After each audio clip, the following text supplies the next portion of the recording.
Acompanhe esse estudo da PIB da Freguesia a respeito do consolo que Deus nos dá em meio às nossas aflições, baseado no texto bíblico de 2 Coríntios, capítulo 1, versículos de 1 a 7. Não deixe de se inscrever em nosso canal.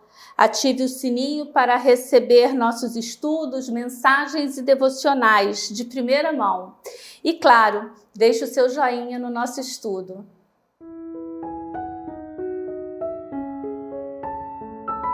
Olá, irmãos, graça e paz da parte de Deus, nosso Pai, e do nosso Senhor e Salvador Jesus Cristo. Estamos aqui dando continuidade ao nosso estudo da segunda carta de Paulo à igreja em Corintos. Hoje estaremos estudando os versículos de 1 a 7, onde Paulo vai falar com aqueles irmãos a respeito do consolo em meio às aflições.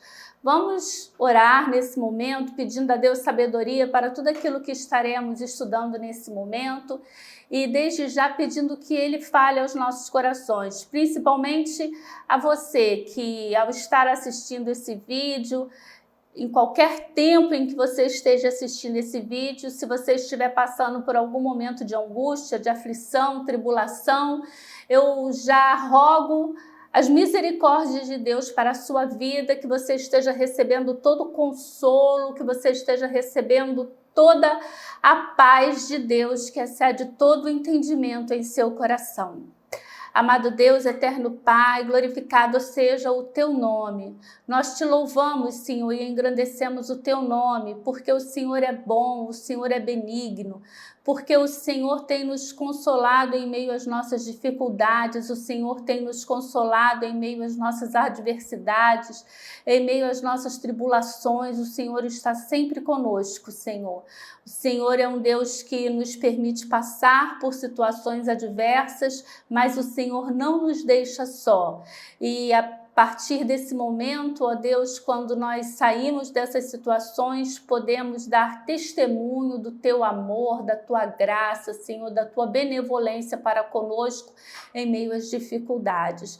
Nós te louvamos, nós te exaltamos por tudo isso. Em nome de Jesus, amém. Leiamos, irmãos, o texto que está aqui registrado na segunda epístola de Paulo aos Coríntios, capítulo 1, versículos de 1. Eu vou ler até o versículo 11, mas provavelmente nós vamos encerrar aqui no versículo 7, mas eu quero que os irmãos já tenham uma ideia do que Paulo estará falando adiante na carta. Paulo, apóstolo de Cristo Jesus, pela vontade de Deus, e o irmão Timóteo, a igreja de Deus que está em Corinto, e a todos os santos em toda a Acaia. Graça a vós outros e paz da parte de Deus nosso Pai e do Senhor Jesus Cristo. Bendito seja o Deus e Pai do nosso Senhor Jesus Cristo, o Pai de misericórdias e Deus de toda consolação. É Ele que nos conforta em toda a nossa tribulação, para podermos consolar os que estiverem em qualquer angústia, com a consolação com que nós mesmos somos contemplados por Deus. Porque assim como os sofrimentos de Cristo se manifestam em grande medida a nosso favor, assim também a nossa consolação transborda por meio de Cristo. Mas se somos atribulados, é para o vosso conforto e salvação. Se somos confortados, é também para o vosso conforto, o qual se torna eficaz, suportando-vos com paciência os mesmos sofrimentos que nós também padecemos. A nossa esperança a respeito de vós está firme, sabendo que, como sois participantes dos sofrimentos, assim o sereis da consolação. Porque não queremos, irmãos, que ignoreis a natureza da tribulação que nos sobreveio na Ásia, porquanto foi acima das nossas forças, a ponto de desesperarmos até da própria vida. Contudo, já em nós mesmos tivemos a sentença de morte, para que não confiemos em nós, e sim no Deus que ressuscita os mortos, o qual nos livrou e livrará de tão grande morte, em quem temos esperado que ainda continuará a livrar-nos, ajudando-nos também vós, com as vossas orações a nosso favor, para que por muitos sejam dados graças a vosso respeito, pelo benefício que nos foi concedido por meio de muitos. Aqui está, né, irmãos, o texto de Paulo, iniciando aqui essa segunda carta à igreja em Corinto. Já tivemos oportunidade de falar em que situação Paulo escreveu essa carta. Explicamos que, na verdade, essa é a quarta carta de Paulo. Essa carta, ela vem após uma carta muito angustiada que o apóstolo havia escrito. Ele vai dizer aqui que, ao escrever aquela carta, ele a escreveu em meio a lágrimas para aquela igreja. Essa carta que ela foi escrita, e isso tem que ficar bem guardada em nossa mente, após Tito retornar de Corinto, Tito se encontra com Paulo e ele então pode passar para Paulo a situação em que a igreja estava, a forma como a igreja havia entendido aquela carta dura que Paulo havia enviado para eles e que estava ocorrendo ali o arrependimento, que estava ocorrendo ali um entendimento por parte daqueles irmãos a respeito da admoestação, a respeito ali da disciplina que o apóstolo Paulo havia passado para aqueles irmãos por meio daquela carta. Então agora o coração do apóstolo estava mais alegre, o coração do apóstolo estava reconfortado e Paulo então escreve essa que estudamos como segunda carta, mas que na verdade é a quarta carta de Paulo ali àquela igreja. E é muito impressionante porque o apóstolo então, já na introdução, ele nos mostra o conteúdo da carta, porque essa carta ela vai falar muito a respeito de aflição, de consolo. E o apóstolo, então, aqui já nessa introdução, ele já coloca todos esses pontos que vão ser tratados durante o decorrer do estudo da carta. Paulo, ele inicia essa carta de uma forma bem tradicional, falamos isso também ali na aula passada, né, onde ele coloca que a pessoa X está saudando a pessoa Y, né? E que é uma coisa que com frequência expressa votos de boa saúde ou até mesmo uma oração aos deuses. Era comum que ao escrever a carta, a pessoa fizesse uma saudação aos deuses que eram seguidos por aquela pessoa que estaria recebendo a carta. Paulo, então, ele adota essa fórmula, né, da escrita formal da época, de dizer que X, não é eu, Paulo, olha só como ele está dizendo, olha, X escrevendo para Y, então ele está dizendo, olha, Paulo, apóstolo de Jesus Cristo, pela vontade de Deus, o irmão Timóteo, a igreja de Deus que está em Corinto. Então, X está escrevendo para Y, e aí aqui no versículo 2 a gente já vê a saudação ao Deus único e verdadeiro, uma coisa que nem todas as cartas da época podiam expressar, porque muitas das vezes ela saudava com deuses mortos, né? Invocando deuses inexistentes, na verdade, nem mortos.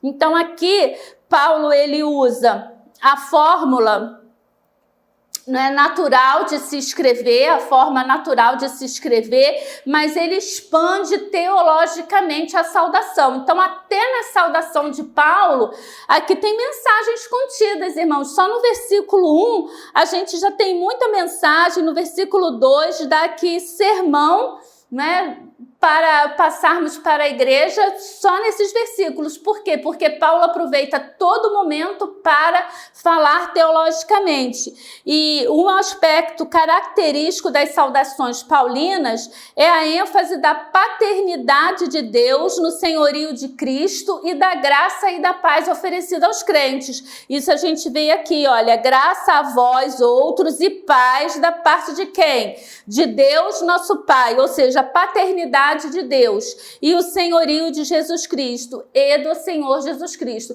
Isso é bem característico nas cartas de Paulo. A gente vai estar sempre vendo essa fórmula. E aqui, outra característica bem marcante e que adotamos, e muitas das vezes a gente não sabe por que a gente fala, não é? Porque que ao iniciar um estudo, não é? Um estudo das cartas paulinas, eu começo saudando os irmãos com graça e paz. Já explicamos isso outras vezes, mas vale a pena falar novamente que graça era uma saudação grega comum. O grego, ele se saudava, né, desejando graça uns aos outros. Da mesma forma que a gente fala, oi, tudo bem? Os gregos saudavam, né, graça. E os judeus, eles se saudavam desejando o quê? Paz. Shalom. Então, Paulo, ele une as duas coisas. Ele une a saudação grega com a saudação judaica e fica a saudação graça e paz, muito utilizada por nós hoje no cristianismo. Então, graça e paz é essa junção do graça, que vem do grego, e da paz, que vem ali da tradição judaica. E Paulo utiliza graça e paz da parte de Deus, nosso Pai, a paternidade de Deus e o senhorio de Jesus Cristo e nosso Senhor e Salvador Jesus Cristo. Paulo, ao começar aqui no versículo 1, ele vai se identificar, Paulo, apóstolo de Cristo Jesus, pela vontade de Deus. Paulo enfatiza que ele é apóstolo pela vontade de Deus. Por quê? Porque Paulo, ele vai estar escrevendo aquela igreja que era uma igreja que estava sendo bombardeada por falsos apóstolos que questionavam a apostolicidade de Paulo. Eles diziam que Paulo não pode ser um apóstolo. Paulo vive apanhando, Paulo é uma pessoa sem expressão, Paulo é pobre, Paulo vive, né, ou fazendo tendas ou dependendo do dinheiro de igreja. Quer dizer, Paulo é um impostor, Paulo não esteve com os 12 durante o ministério de Jesus, Paulo caiu de paraquedas e se diz apóstolo. Então, Paulo, sempre ao iniciar as suas cartas, quando escrevendo para igrejas que questionavam a sua apostolicidade ou igrejas que não o conheciam, como quando ele escreve a igreja em Roma, quando ele escreve a igreja que está em Colossos. Não foi Paulo que fundou a igreja em Colossos e não sabemos se Paulo esteve em Colossos. Então, Paulo, quando ele escreve para essas igrejas, ele sempre enfatiza que ele é Paulo, apóstolo de Cristo Jesus, pela vontade de Deus. Ele vai também colocar Timóteo, não é? E Timóteo. E o irmão Timóteo, ou seja, Paulo faz a diferenciação entre ele, que é apóstolo, que foi chamado por Cristo. Em que momento Paulo foi chamado, né, por Deus para ser apóstolo? Quando ali ele estava indo pelo caminho de Damasco para matar crentes, não é? Vem aquela luz e o Senhor Jesus ali fala com Paulo: Saulo, Saulo, por que me persegues? Saulo fica ali com dificuldade de ver, vai para a casa, né, de uma pessoa que agora eu esqueci o nome, e ali o Senhor manda então alguém para estar ali, orar com Paulo, porque ele diz: olha, aquele que ali está é alguém para mim muito precioso. O Senhor também vai dizer para Paulo que Paulo vai sentir na carne, não é, o que é ser perseguido. E ele, que havia perseguido durante tanto tempo a igreja de Cristo, agora passa a ser perseguido por aqueles que também eram contra a igreja de Cristo. E ele vai colocar aqui: a igreja de Deus que está em Corinto. É muito importante essa ênfase que o apóstolo dá, que a igreja de Deus que está em Corinto. Irmãos, nós precisamos estar onde estão os doentes. A cidade de Corinto era uma cidade por demais devassa. Tem um estudioso que ele chega ao ponto de dizer que a cidade de Corinto era o esgoto da humanidade daquela época, era o esgoto da civilização daquela época. De tão devassa, ela era uma cidade que tinha 2 portos, como se um porto não bastasse para ter ali prostituição, para ter ali sodomia, para ter ali drogas, bebedices e orgias. Como se um porto não bastasse para isso, a cidade de Corinto tinha 2 postos, porque ela era uma cidade que ficava no istmo, ela adentrava no mar, então ela tinha mar de ambos os lados, e por isso havia ali a possibilidade de se ter 2 portos, e o fato de ter 2 portos facilitava que os navios então não precisavam dar toda a volta, mas eles acatravam aqui, e aí se fazia a transferência, não é, do navio e da carga do navio até a outra ponta da cidade, onde então o navio era novamente colocado no mar, colocada a sua carga e ele seguia a embarcação. Então era uma cidade por demais devassa, mas ali naquela cidade é que Deus tinha sua igreja. Por que Deus tinha uma igreja na cidade de Corinto? Deus tinha uma igreja na cidade de Corinto porque a cidade de Corinto precisava ouvir falar de Jesus Cristo.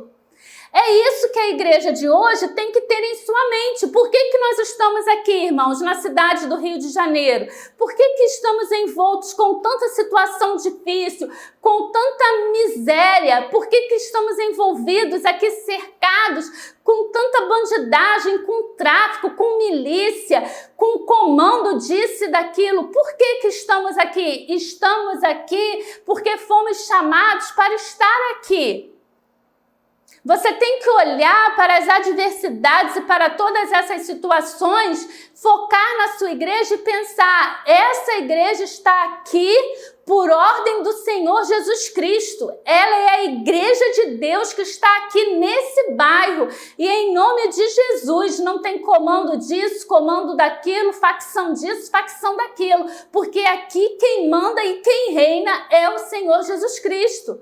Amém? Nós precisamos profetizar isso com ousadia, com intrepidez e precisamos, irmãos, invadir esses lugares. Invadir esses lugares com a palavra que salva, com a palavra que liberta. Vai ser fácil? Não. Não vai ser fácil. A igreja de Corinto não ficava para trás, irmãos. Foi o ministério mais difícil de Paulo. Mas vocês acham que seria diferente? Como que seria um ministério fácil se por ali passavam tantas pessoas que iam para os seus países, iam para as suas cidades? E se elas ouvissem falar do amor de Cristo, olha como que o evangelho estava sendo espalhado. Pessoas sendo libertas, pessoas sendo salvas. Ao invés de olharmos para a prostituição, para a dificuldade, para a sodomia, para essas dificuldades, nós precisamos olhar para aqueles que estão sendo salvos, libertos, que estão saindo dessa situação e estão sendo colocados numa situação de santidade. Aqui ele coloca, olha, e a todos os santos em toda a Acaia. Corinto era a capital da Acaia.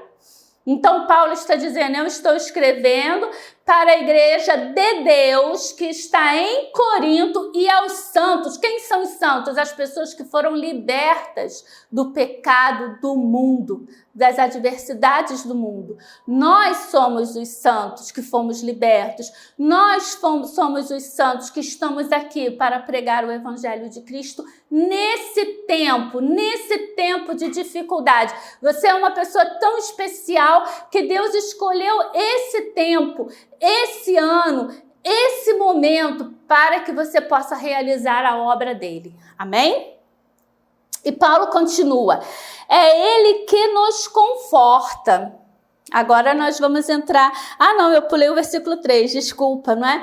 Bendito seja o Deus e Pai do nosso Senhor Jesus Cristo, o Pai de misericórdia e Deus de toda consolação. Aqui parece que o apóstolo, ele vai assim, além um pouco, não é, da sua... ao bem dizer a Deus, já colocando ali que ele é Pai da misericórdia, ou seja, ele, né, a miséria na córdia, no coração ali, Pai de misericórdia e Deus de toda consolação que recebemos vem do nosso Deus, do Pai do nosso Senhor e Salvador Jesus Cristo. E ele vai dizer, olha, bendito seja o Deus e Pai do nosso Senhor e Salvador Jesus Cristo. Essa é uma exclamação incomum nas introduções das cartas paulinas. Nós só vamos ver isso lá na carta em Éfesos. Quando Paulo escreve aos Efésios, Paulo também usa essa expressão. E é muito interessante porque aqui, quando Paulo, a partir do versículo 8, ele vai estar explicando a razão assim de tanta angústia que o apóstolo estava. O apóstolo vai estar colocando para aqueles irmãos tudo aquilo que ele havia sofrido em que lugar? Lá na cidade de Éfeso. Então até combina, porque na carta aos Coríntios, Paulo havia acabado de passar por toda aquela situação ruim em Éfeso. E aí Paulo escreve aos Coríntios e Paulo vai falar do consolo que ele recebeu. Fala das dificuldades, sim. Paulo vai chegar ao ponto de dizer que teve momento que ele chegou até a pensar na morte, ou a se entregar à morte, ou a, não sei aqui bem o sentido, mas Paulo diz que ele pensou ali que ele chegamos a ponto de desesperarmos até da própria vida, ou seja, ele se desespera da própria vida, é algo que foi além das forças que o apóstolo tinha. A ponto dele desesperar. Eu entendo isso aqui como algo de preferir estar morto do que estar passando por toda aquela dificuldade. Mas olha que lindo o versículo 9. Contudo, já em nós mesmos tivemos a sentença de morte, para que não confiemos em nós. Ou seja, Deus permitiu que o apóstolo passasse por aquilo tudo, a ponto dele desesperar da própria vida, dele se sentenciar à morte. E quando ele se sentencia à morte, então ele está reconhecendo que nele não tem forças para reagir, para resistir, para sobreviver a tamanha aflição. Aí o que ele vai falar? Não confiemos em nós e sim no Deus que ressuscita os mortos. Irmãos, desde já eu quero que você profetize em nome de Jesus.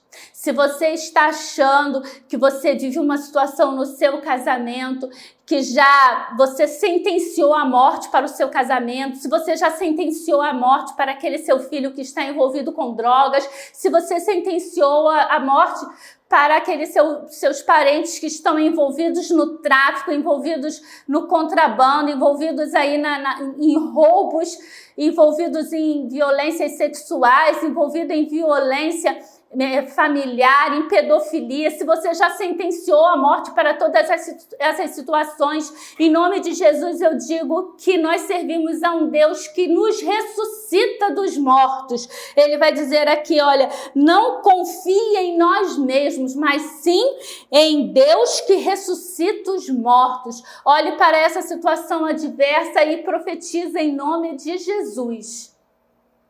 Que aquilo ali não vai morrer da forma como está, mas que o sangue de Jesus vai purificar essas pessoas. É o sangue de Jesus que vai restaurar a sua vida, que vai restaurar seu casamento, que vai restaurar a sua situação familiar. Amém? E Paulo, então, ele vai continuar aqui, olha. Ele expressa a expressão, não é, para que ele usa aqui. É Ele que nos conforta em toda a nossa tribulação, para que possamos consolar os que estiverem em qualquer angústia. Essa expressão, para que, irmãos, ela pode nos comunicar um propósito ou resultado. Mas seja qual for, Paulo espera que o fato de recebermos a graça de Deus em forma de consolo nos ajude, nos transforme em pessoas que consolam as outras. Não é? É Ele que nos conforta em nossas tribulações. Por que Deus nos conforta em nossas tribulações? Para podermos consolar os que estiverem em qualquer angústia com a consolação que nós mesmos somos contemplados por Deus. Irmãos, isso aqui é muito importante.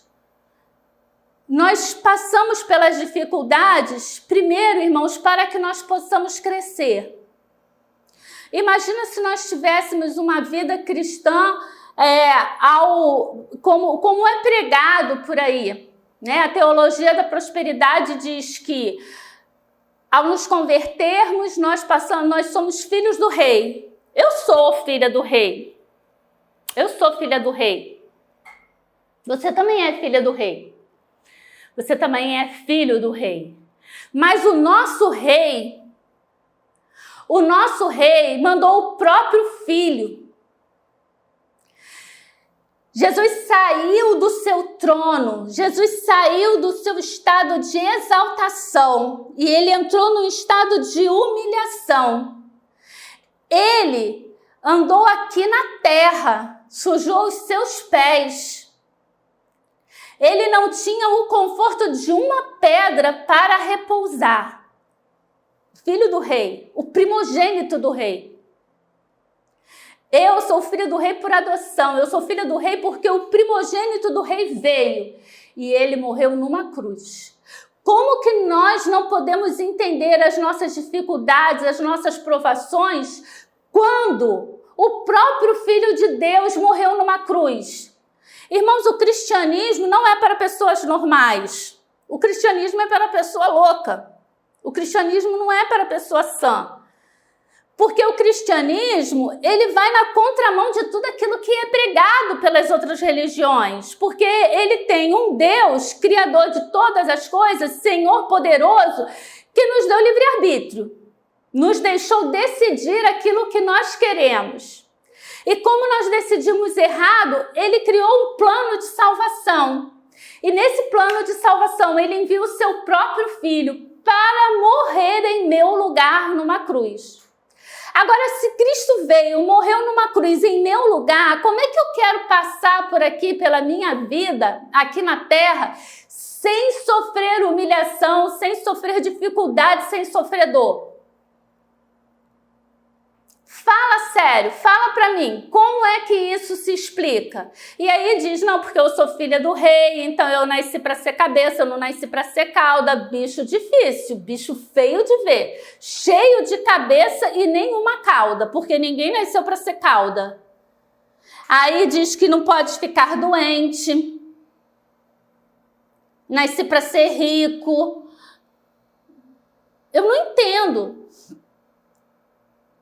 Eu não entendo, irmãos. E que tipo de pessoa resulta de uma pessoa que não passou por dificuldade, de uma pessoa que não sofreu ouvir um não na sua vida? Uma pessoa que não está acostumado a lidar com a adversidade, uma pessoa que não está acostumada a lidar com a dificuldade. Quando nós criamos os nossos filhos assim, tentando poupar ele de todas as dificuldades, o que nós criamos? Um monstrengo dengoso, mimado. E Deus não nos tira para sermos crentes mimados. Apesar de que muitas das vezes nós somos.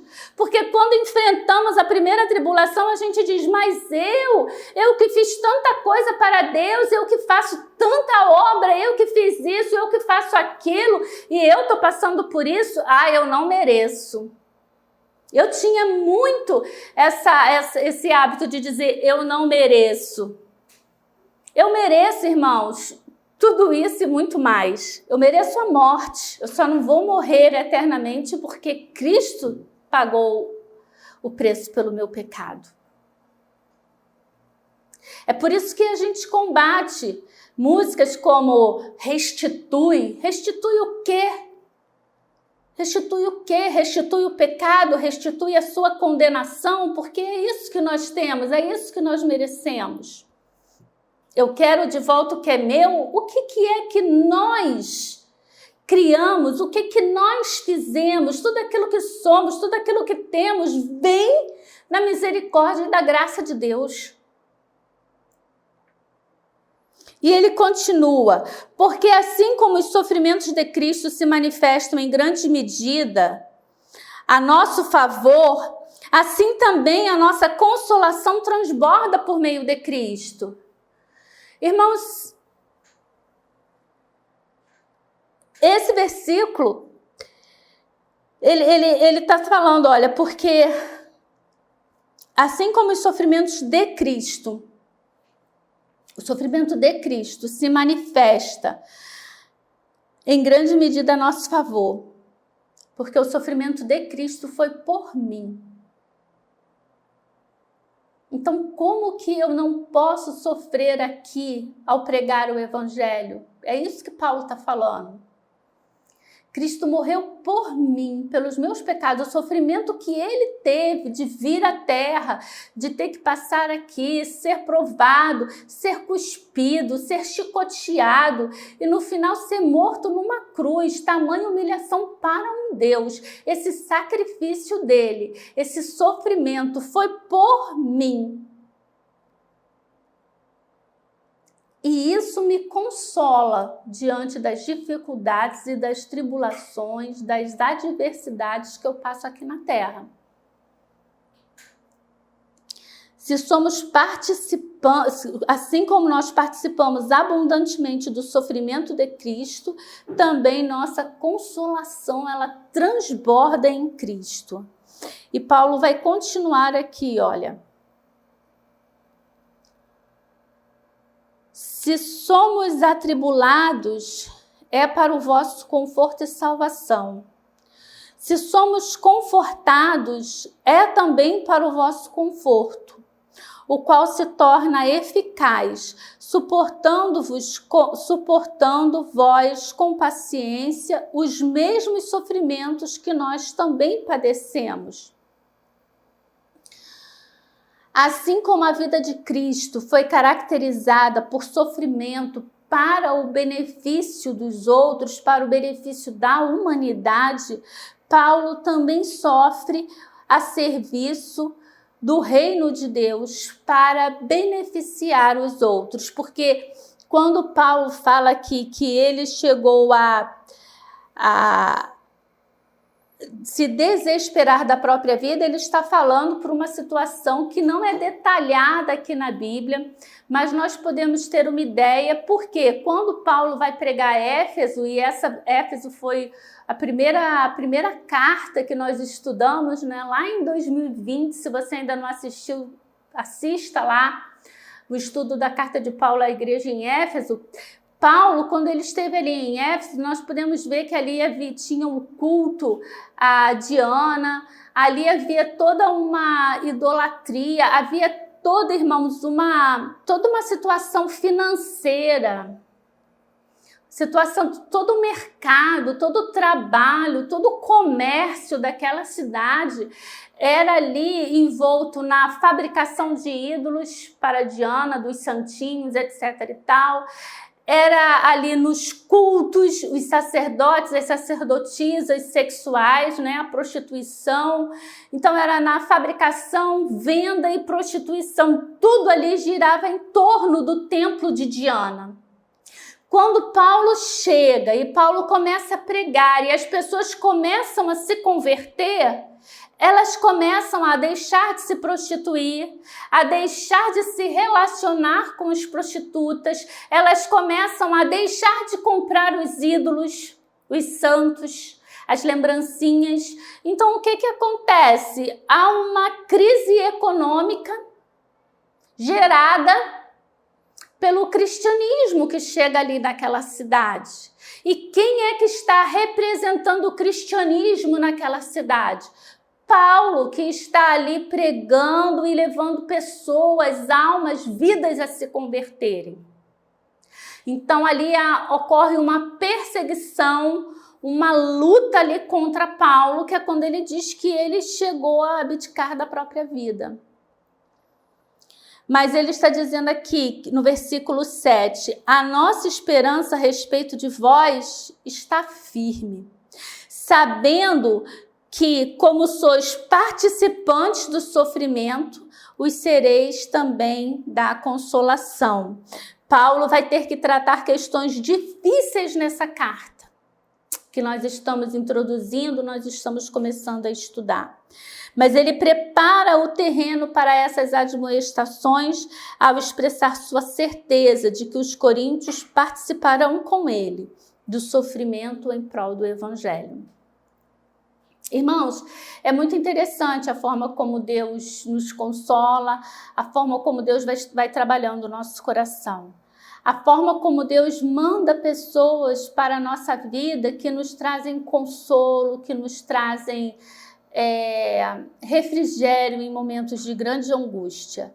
Nesse ano de 2022, os irmãos que me conhecem sabem como foi difícil para mim, para minha família, né? Eu perdi meu pai e minha mãe no mesmo ano. Minha mãe já era um pouco mais doente, mas meu pai é uma pessoa extremamente saudável. De repente descobrimos que ele estava doente e ele veio a falecer, não pela doença que descobrimos, mas como consequência dessa doença, porque ao tomar os remédios ali para poder se curar do câncer, ele tinha um aneurisma que o médico havia deixado para tratar depois que ele estivesse já curado do câncer, mas os remédios acabou que afinaram por demais ali as paredes daquele aneurisma. E de um momento para o outro, depois de já imaginarmos ele curado, vermos ele recuperando as suas forças, ganhando peso, voltando às suas atividades eclesiásticas, meu pai veio a falecer. Logo depois, a minha mãe se agravou por demais ali, suas questões de diabetes, de Alzheimer, e veio a falecer também dentro de um prazo de 6 meses. Nós perdemos o pai e a mãe. E eu acho muito interessante porque algumas pessoas na minha família falam assim, mas como que você consegue ficar lá na igreja? Porque aqui, irmãos, é o lugar que eu recebo consolo. Estar aqui na igreja onde ele foi ministro durante 37 anos é o que me dá consolo, é o que me dá força. Ver esses irmãos, receber os abraços, pessoas que sabem o que eu passei, que amavam os meus pais da mesma forma como eu os amava, isso me conforta, isso me consola. Então, quando nós somos atribulados, passei por um momento muito difícil em 2022, ainda estou passando períodos difíceis de viver, tudo é novo, Eu nunca fui ovelha de outro pastor que não tivesse sido meu pai, mas o Senhor em tudo vai nos confortando, em tudo vai nos consolando, em tudo vai ali, e pessoas tão amáveis que chegam e que nos tratam com tanto carinho. Recebi da parte de um irmão a promessa de que ele nunca sairia da igreja sem chegar e me dar o beijo, e ao ir embora ele vir me abraçar também, me adotou como sua filha, ele e a sua esposa. E isso, irmãos, pode parecer assim uma coisa boba para você, mas como isso é importante para mim. Cada vez que eu vejo aquele casal se aproximando, me abraçando, porque eu sei que eles estão pensando em mim, que eles estão orando, e aí a gente pode entender versículos como aquele salmo que eu não conseguia entender, quando o salmista diz, quando meu pai e a minha mãe me abandonarem, o Senhor estará comigo. Eu não conseguia entender esse versículo. Como é que pode, sem pai e sem mãe, ter consolo do Senhor, que está tão longe? Mas a gente sente o Senhor aquecendo os nossos corações, e a gente sente principalmente o consolo que vem do Senhor por meio das pessoas que Ele usa para nos consolar. É principalmente por meio das pessoas. Então, o que eu devo fazer com todo esse consolo que eu tenho recebido? Ao ver pessoas que estão passando por dificuldade e aflição, eu já sei como chegar, como consolar, como não falar besteira, simplesmente abraçar e beijar e dizer, eu estou aqui, eu te amo e estou orando por você. E é isso que Deus deseja para cada um de nós.